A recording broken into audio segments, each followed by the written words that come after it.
I am always surprised at how famous New Zealand midwifery is everywhere else except in New Zealand.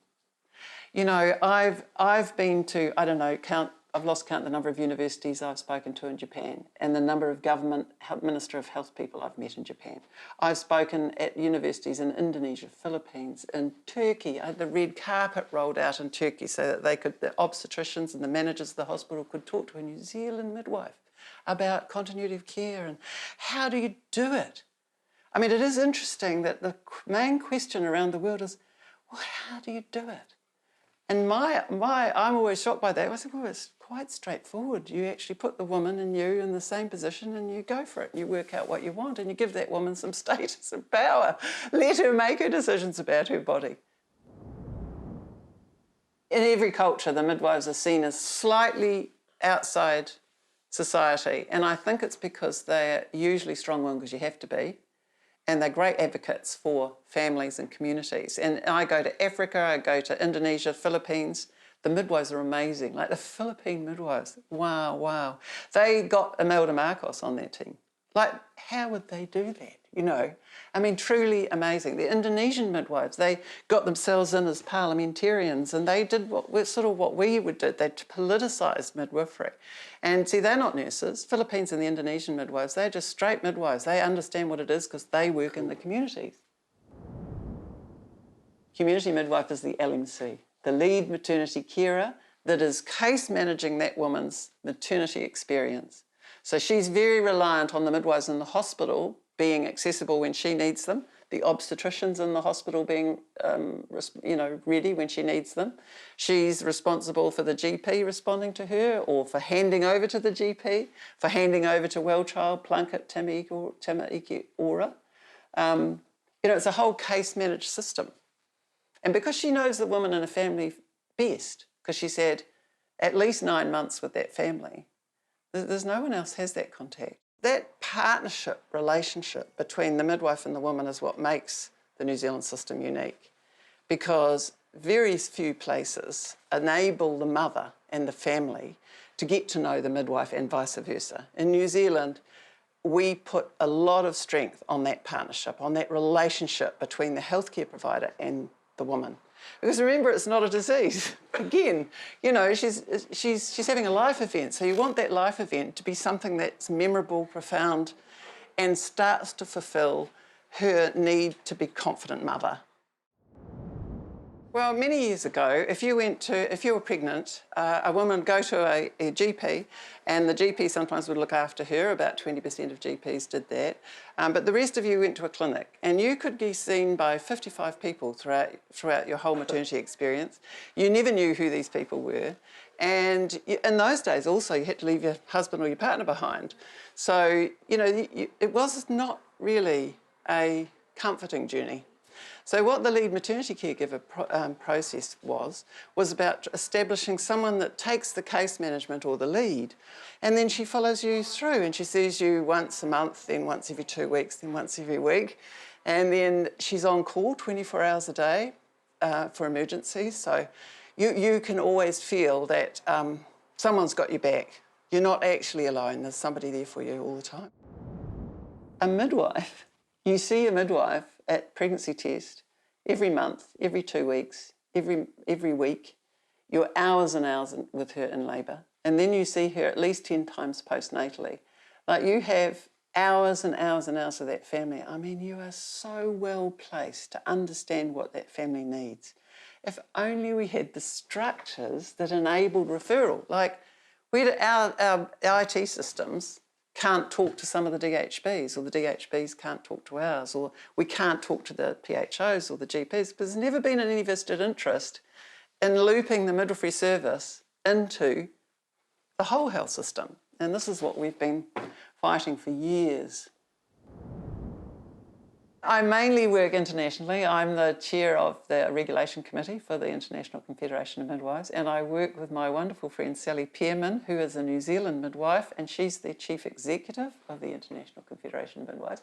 Annie Yates, who used to be the midwifery leader at National Women's, is the principal advisor to the ICM and to the World Health Organization. Like, Those two women are really spectacular, what they are doing internationally for midwifery. They've really revolutionised the way in which the World Health thinks about it, the way in which UNICEF. Helen Clark, interestingly enough, is now the chair of the Maternal and Child, I forget what it's called, but it's a great big agency. So Sally and Helen work together. Like, it is amazing, New Zealand's influence. We have changed the maternity world in many, many countries, but we come back home and it's like, what? I just don't understand it. I don't understand why we can't be seen for what we can offer. And that's all we're saying. Boy, can we offer you. Boy, have we got something for you. I didn't really start off wanting to be a midwife. I was a nurse because my mum was a nurse. And so I just thought I'd be a nurse. And there wasn't a lot of choices in those days. You were a nurse, a teacher or a secretary. None of appealed too much. So off I went. And I was never really a great nurse. I was sort of always took too long to do anything and talked too much, probably. And off went overseas, and we were away overseas for years. And when we came back, I was pregnant. And so then I had the two babies and got a bit postnatally depressed, I think, thinking, oh, you know, what am I going to do? And my friend, who was a midwife in Fiji, she wrote to me, she said, why don't you do midwifery? I went, oh, that's a good idea. I've had two babies. I can manage that. And off I went and loved every minute of it. It's never been a job. It's an absolute passion lifestyle. You have to have personal authority. You have to actually believe in yourself to for that to ripple out into the family. So if you're not confident or you're lacking in, you know, self-esteem or something or other. So we do a lot of work with student midwives about understanding who you are, because if you're talking about midwifery as a relationship between the midwife and the woman, then the midwife has to understand how relationships work. So there's a lot of relationship work that goes on, which of course suits me down to the ground. And the idea is that if you actually give that confidence and the information to that mother and her family or whānau, then that will ripple down into parenthood. I think because I am a confident person and can access a health service, I sort of thought that everybody could do that. And when I went to do midwifery in Christchurch Women's, I was really shocked at what we did to women. We lined them up in a row, little booths, no curtains, nothing. What year? This is when did I start? 1967 I started. And lined up in a row, just in a gown that didn't do up and whatever, and you had to have your knees up so, you know, people would examine you. And I'm like, I just can't believe this is happening, you know, I mean, because I would never let that happen to me personally. But actually, that's because I know the system and I know what I'm entitled to. There's no patients' rights in those days, none. It was all about training people. And medicine ruled, completely ruled. And because they never actually attended women in their homes and the community, they didn't really see it as a life thing. They saw it as a medical event that they were in charge of. And a lot of them are scared about it. I think they still are. We were one of the first countries to register midwives, 1904, and we had lots of maternity homes with midwives who ran them, and the training followed. The St Helens hospitals, the obstetric hospitals, they followed with training midwives because the male doctors didn't really take much of an interest. And then, of course, we got, you know, all the infections in hospitals, so then they decided that all practice doctors should be involved, and slowly but reasonably steadily we eroded the role of the midwife as women moved into the hospitals. And the midwives became sort of obstetric nurses, sort of looking after, the obstetrician looked after the woman and the nurse did as they were told. And so by 1971, they changed the law to say that nurses and midwives was a Nurses and Midwives Act, and that midwives lost their autonomy. You know, before 1971, midwives were an autonomous profession, not reliant on anybody else for the tick-off. And under 71, we lost a lot of our skills. All of those maternity units, just about without exception, closed down. Did a doctor have to be present? Yeah, you had to be supervised by a doctor from 1971. When I started doing midwifery, it was really open to me something was seriously wrong, and that the way in which we were educating the midwives for a start off didn't seem to be right, because we were always having to ask permission to do things. Well, if you've got a relationship with the woman about what she needs, you should be able to provide her with that service, not go off and wait 10 hours for someone to come and see them or to discharge them or do all the silly nonsense that we did. Really changing the law to enable midwives to practice on their own volition, to not have to run and get ticked off by management or medicine, was essential to our ability to be midwives. And we couldn't even attract nurses to do midwifery. Nobody was interested. I know there was one year, I can't remember which year it was, we only educated 11 midwives.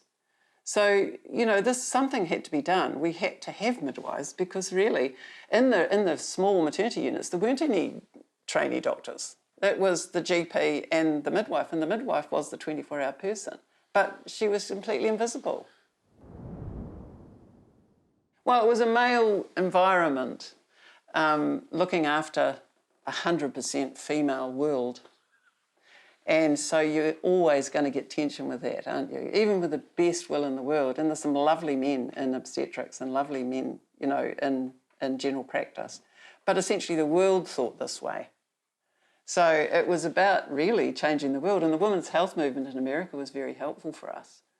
And the International Confederation of Midwives started putting out position statements about what midwifery was. And that's when I got involved with them, because I thought, well, they could help us. So, because New Zealand is so interesting. If we said, we say to the politicians, the International Confederation of Midwives says that a midwife is this, then the government would go, oh, okay, well, that'll be all right. But if we said it, it wouldn't go down well. So it was learning how to try and get midwifery into the public arena, but so that we could get the autonomy of the midwife back. We did have a template, and it was called home birth. Because when you have a baby at home, you have completely changed the control dynamic. It's gone from you in the hospital totally in control and the woman is a visitor, to the woman is in her own home with her own family, the partner is there. And remember, in the 67 and 70s and 80s, you weren't allowed to have your partner with you. So, it's a completely different change of power. So you're the visitor in that woman's house. So you have to learn what the rules are for her. And then you negotiate and work out what's best for the mother and the baby with all the specialist knowledge you have. And then you bring the woman in, and she has all the specialist knowledge about herself and her behaviours and her cultural views, all of those sorts of things. And you bring those two things together. Holland was a model for us because they had 36% of their women were birthed at home. So we could go and watch the midwives look like this. They looked after them antenatally, they birthed them, and they looked after them postnatally.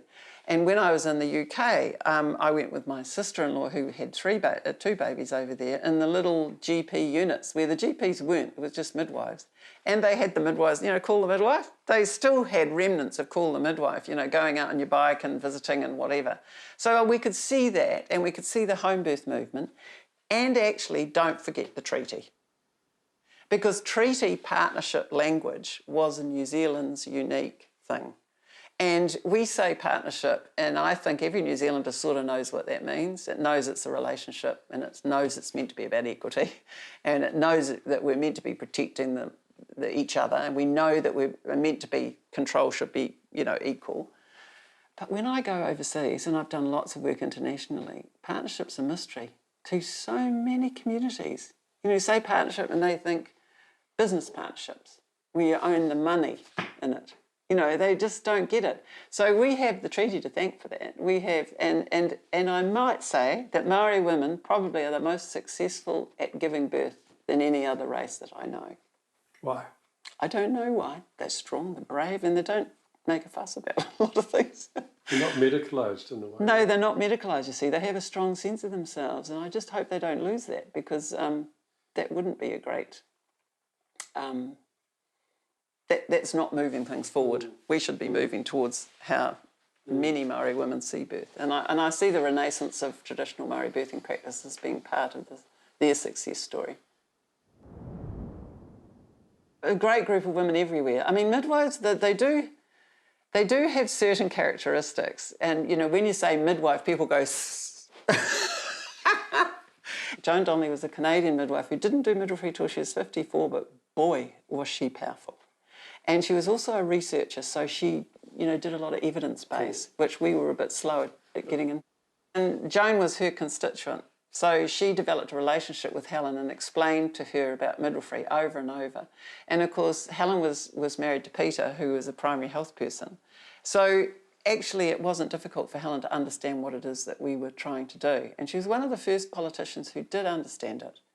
And so by the time we formed the college and we got all this, you know, work, we'd done all this advocacy and things, Helen said, she said, look, don't make it huge. She just changed one sentence in the Nurses Amendment Act that said that a doctor and or a registered midwife could attend obstetric births. That's all she did. And we were busy trying to rewrite the legislation and, you know, do great big things. And that's why I go to midwives outside the world and sort of say, just do little steps, you know, little steps. It doesn't often have to be a great big thing. But we couldn't have done it without Helen, but she couldn't have made it work without all the work that those women's groups had done. There were some amazing women who advocated, journalists. You know, there were Judy Stridd, who worked for the HDC as the advocacy person. Linda Williams, who was the first patients' rights person at National Women's. They were all women who could see what midwifery could offer women and that what we were doing to women at the time was unacceptable. We didn't have anybody representing midwives as midwives. We had the nurses' organisation represented midwives, but they were only about 600 members in something like 22,000. So we never really got the attention that we deserved because we were always a minority. And actually, midwifery and nursing are two separate professions. For 30 years now, they've been legislated as separate professions. And so we needed a separate organisation that looked after the interests of midwives who look after the interests of mothers and newborns. We're in Christchurch, and the College of Midwives really is in Christchurch because I lived here and I was the first national director, and the rest of the whole college movement was a voluntary thing. It was Helen Clark, actually, who gave us a grant for the first year, and so I was employed for $20,000 to set up all the things that we needed to make the Nurses Amendment Act work. Right. It took a while for us to get here. We've had something like, I think, 6 different offices because one of my hobbies was doing up places. So we would find someone, do it up, sell it at a profit. Somebody found this one, so we all came, the whole office came and bought this old house that was on the section at an auction, and for $270,000, which I still think was a bargain. And of course, it fell down in the earthquake, so we had to rebuild. So this was the first rebuild of a national office in Christchurch after the earthquakes. And we tried really hard to get it opened officially by the mayor, and he wasn't having a bar of it, and John Key and Jerry Brownlee, and you name it. We tried to get somebody to open it, but nobody was interested. Why? I have no idea. I think it's a women's profession that isn't considered commercial, or I don't know what it was, because they all turned up to C4 restaurant and opened that. C4 Cafe, they opened that the next week. Actually, Ruth Dyson came eventually. Did she? She was the only person that turned up. Good old Ruth. But it is an indication of the invisibility of midwifery. Even though we've got a resource centre we built specially here for women to walk in off the street, have their pregnancy tests, get advice. It's staffed voluntarily by the Midwives of Christchurch. It is a community resource, it's an amazing community resource, and yet we can't get anybody to sort of recognise that. Why are you and nurses different professions? Well, midwifery was always, well before nursing. Midwifery is one of the longest professions in the world, aside from the other one. But nursing is a product of nursing the sick. And yes, surely nurses actually still look after the well, but essentially they work in hospitals, they work under the direction of doctors, generally speaking, although that's changing. Midwifery has always been autonomous. It always works with the families and the women, and those people are not sick. They're actually having a profound life event, and they require someone with that mindset. You know, and the more you take that mindset into a hospital, the more you abnormalise the normal. Birth is not an illness. But birth is not an illness. It's probably even more important than it was, you know, when we first started up, because actually we still are invisible. We try really hard to be visible, but the college is sort of like a touch piece for the midwifery profession. It's somewhere that's tangible, that they can come to, that they see as theirs, and I think that's still really important. We have another office in Auckland, but the college, it's sort of home for the midwives. In New Zealand, I think it was harder to get it out of nursing than it was to get it out of medicine. Nursing was quite strong in its opposition to midwifery being separate from nursing. And we've been separate for 30 years now, and people still think we're nurses. So, you know, it's a sort of a mindset that childbirth is a disease, you know, and it's a social construct as well. It's not just what nurses and midwives think. It's society still seems to think that, you know, you need all the bells and whistles in the great big hospitals. And of course some women do, but most women don't. The College of Midwives is the professional organisation for the midwives, not a union, and it's not actually an education institute, but it does do education, but it does it after the midwives are registered. So our first program is first year of practice program. So every midwife who gets her degree, it's a 4-year degree, often done in 3 years, because that helps women get it over quickly and it's cheaper, but it's quite pressured, so some midwives take 4. And then she has a year working with a senior midwife as her mentor, and the college runs that program. So that's my daughter, Kate. She looks after maybe 160 new graduates and 160 mentors every year. Right. And they go through the year sort of being mentored. I suppose it's like an internship. You would sort of look at it like that. So you don't train midwives? No, the universities and the polytechs, there's 4 of them, 5 of them now, that train or educate the midwives. And it's all a degree program. It's quite tough to get into, quite tough to keep there. We have quite a large dropout because I think people sometimes misunderstand that midwifery. They think, oh, babies, that's lovely, it's midwifery, but actually, no. No, the baby belongs to the mum and the dad, and your job is to create the environment for that newborn. And if you do it properly with the mum and the dad and the family, the baby will be fine. Happy mother, happy baby. Right. So there is a dropout rate, but also it's quite a high academic standard. You've got to have chemistry, biochemistry, biology, anatomy, physiology. You know, for prescribing, there's, you know, you are sort of, it is a complex program. The College of Midwives is the professional body that makes sure when the midwifery councils tick them off as registered, we then pick up all their ongoing education.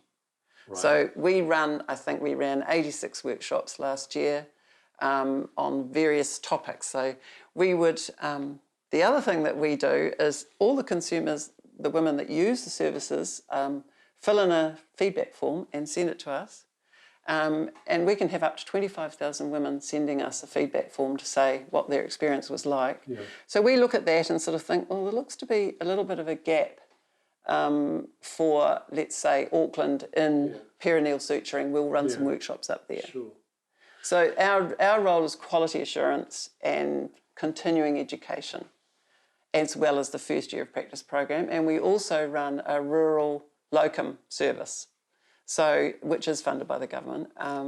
So that's because the rural midwives don't have large caseloads and there might not be another midwife in your rural area, we run a locum system for them so they can have a holiday. But it's only funded for 10 days a year. That's all the rural midwives get. So there's a lot of inequity in the system, and that's, I suppose, what the unrest is the colleges had to advocate for that when that's not really its job. Its job is to look after the midwives and make sure they're the perfect fit for the services that they're doing. And yes, the College of Midwives runs a Find Your Midwife program. So, and it's quite unique in itself. It's like a little calendar that shows you who's available on a certain day and time, who's available in your region, and they all give a little profile of themselves. So, because you're talking about building a relationship with this person, so the midwife gives a little profile and a photo of who she is, and the women browse through those and think, oh, I might ring her, she looks like she'd suit me. And a lot of women will try more than one midwife to get the right midwife, and we encourage that.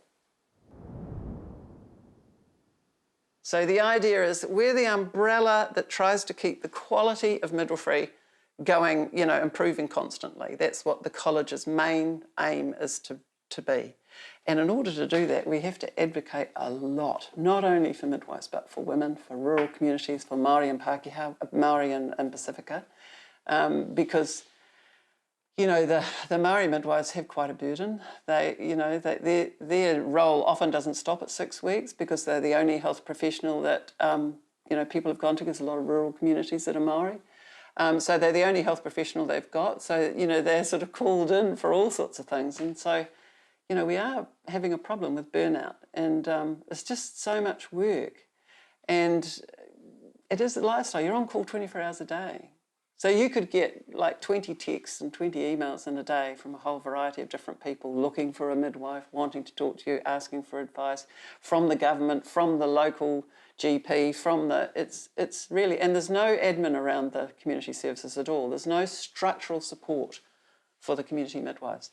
The hospital midwives, on the other hand, they have got structural support, but the DHPs are all in deficit.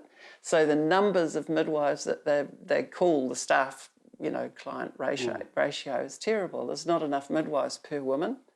And the midwives in the hospitals are the ones that look after the complex cases. So they look after the women with caesarean sections, where they've got heart conditions, we've got thyroid conditions, those sorts of things. The hospital midwives are the secondary backup system for the community midwives who work in prevention, promotion, education and primary health.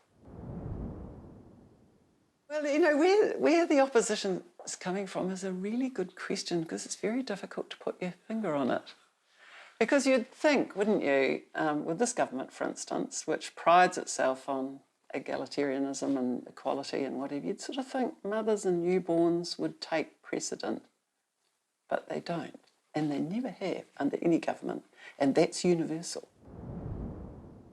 There are 60,000 mothers giving birth every year. So that's 60,000 mums and 60,000 babies that midwives look after. That's 120,000 humans a year that are looked after by midwives.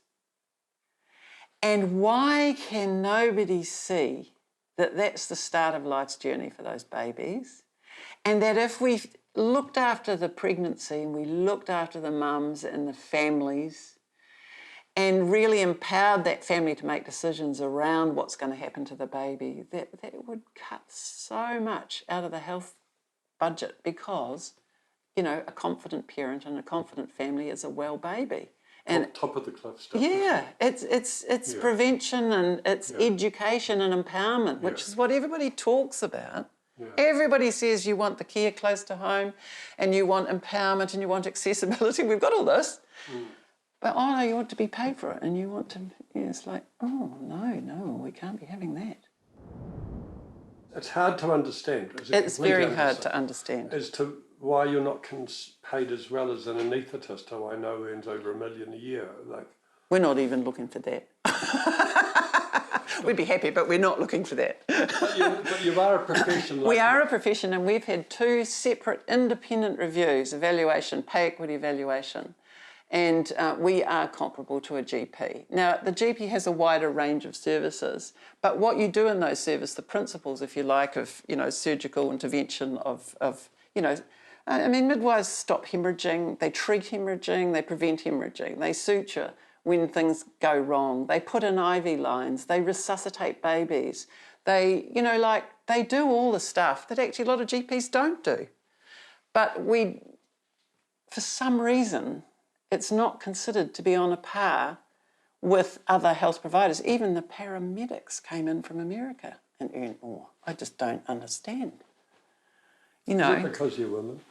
Well, we say there's got to be a gender element to it. Otherwise, there is no other explanation. I tried years ago to just drop that whole gender thing and just look at it really, really objectively. There is no explanation other than women's work is not valued in the same way as other work, whether it be done by women or men. But women's work, where 100% of us, or 99% of us are women, looking after 100% women.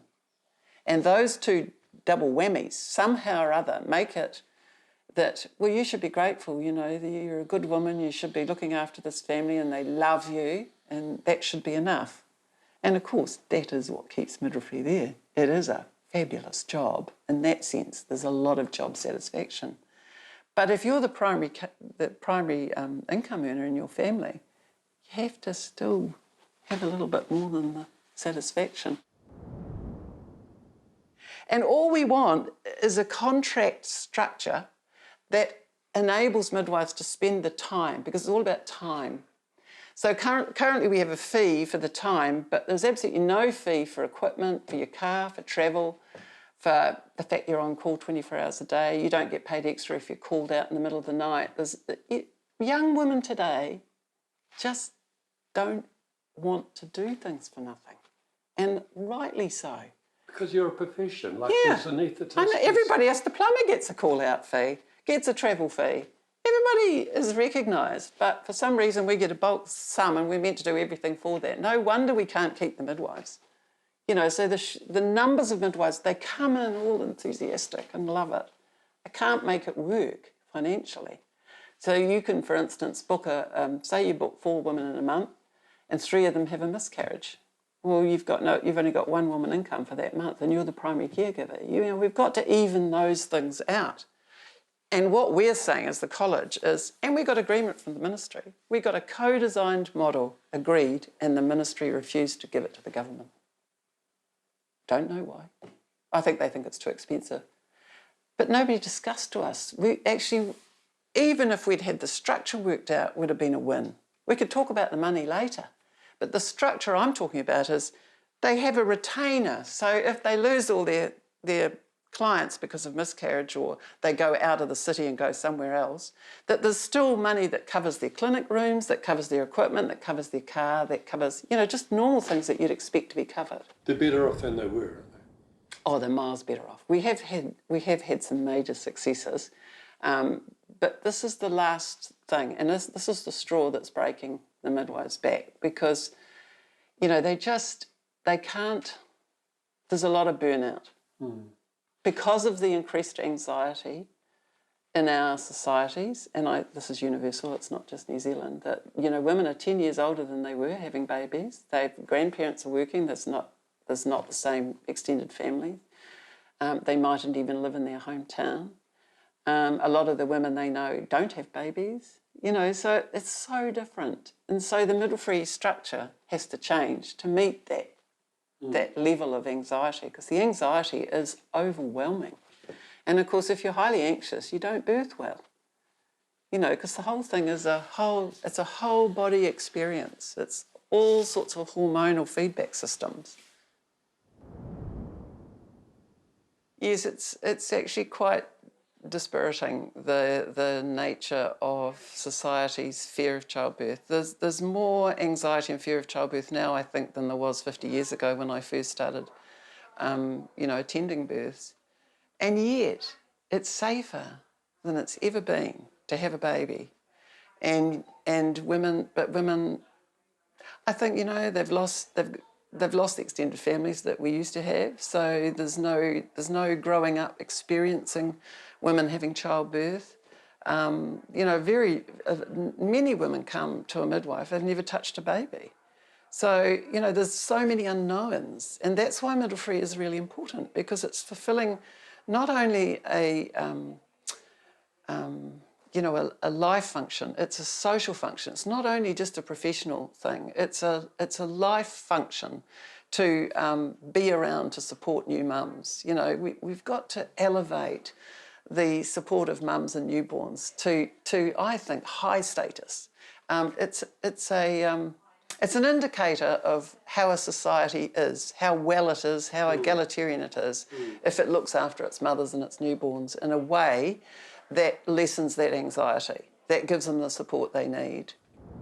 Are we training enough midwives? Yeah, we are.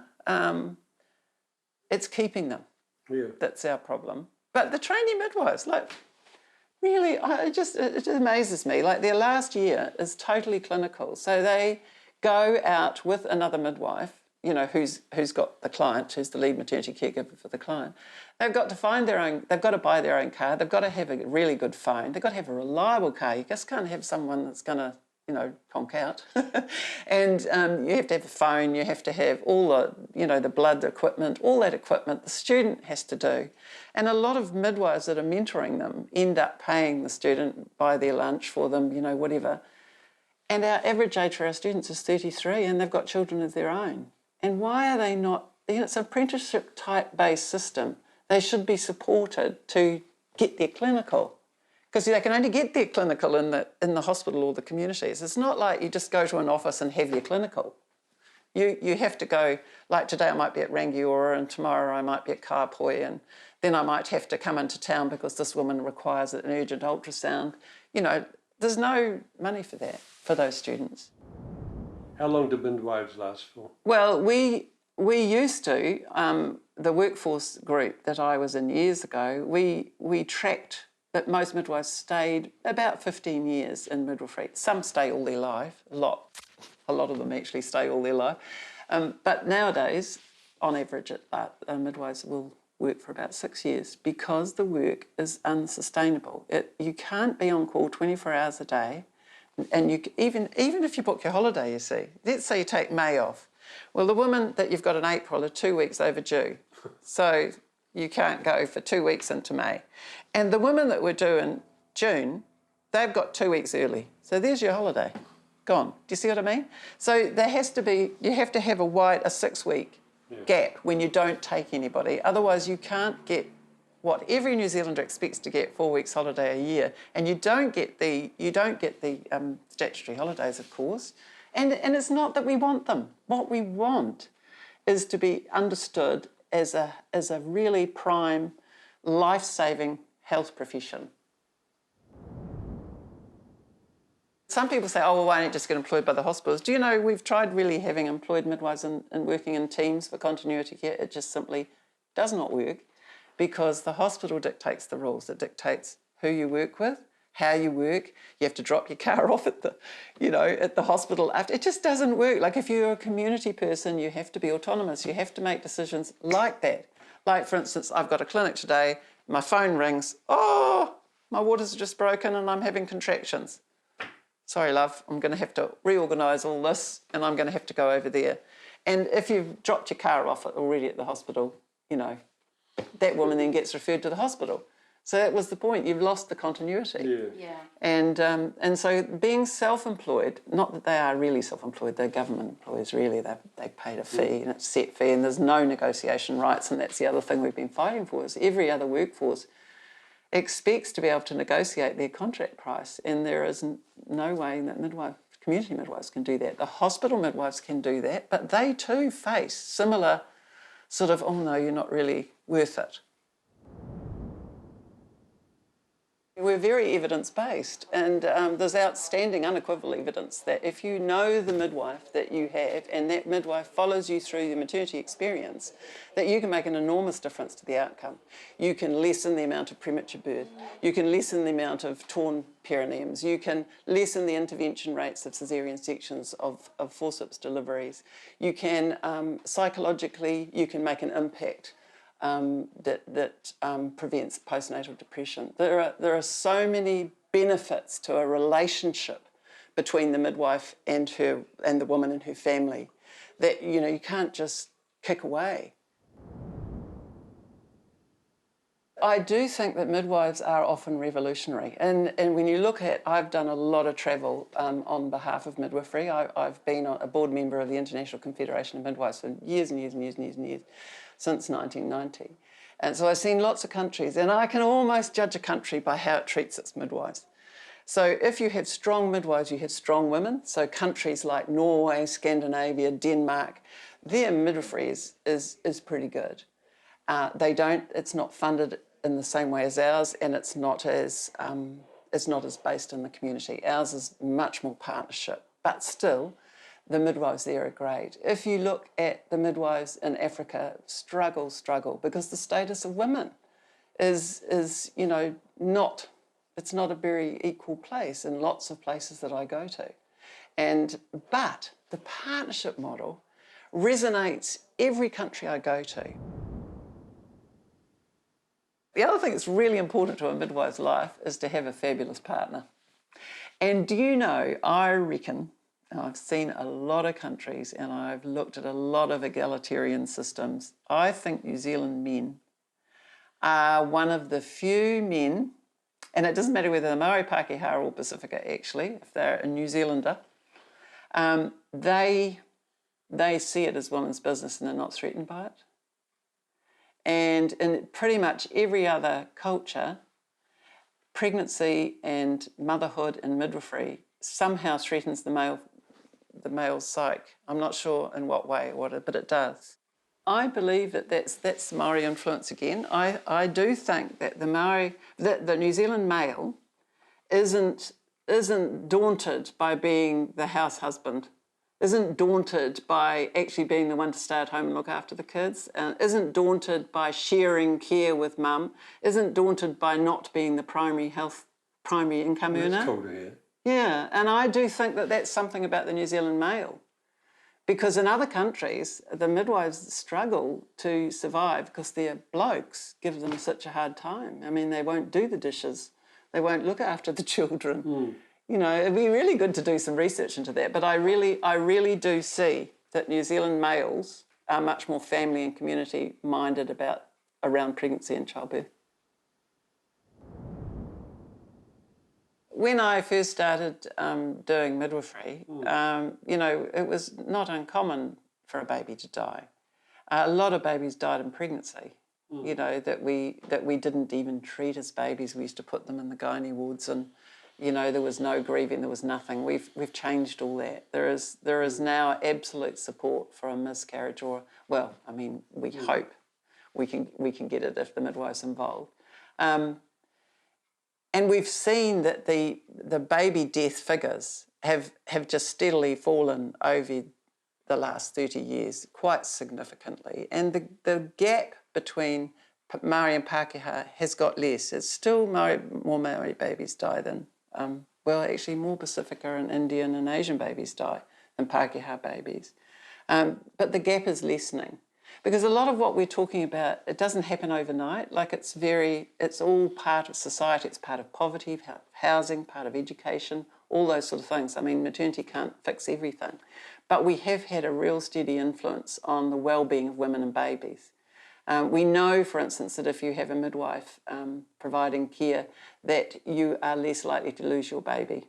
You know, you can make an impact on the prematurity rates. Well, that in itself saves the government a fortune because neonatal care is massively expensive. How safe is having a baby? It's as safe as houses, and actually it's never been safer. There's no part of history that was safer to have a baby than now. So if I was to have a baby now, I would relish it and enjoy it and trust your body, listen to it. Get as many people surround you to talk to about it, get your partner fully involved. Love it, enjoy it. It's really a profound thing. It's a life-changing thing that happens to you, and it should be the best thing that's ever happened to you. And a lot of women will say that.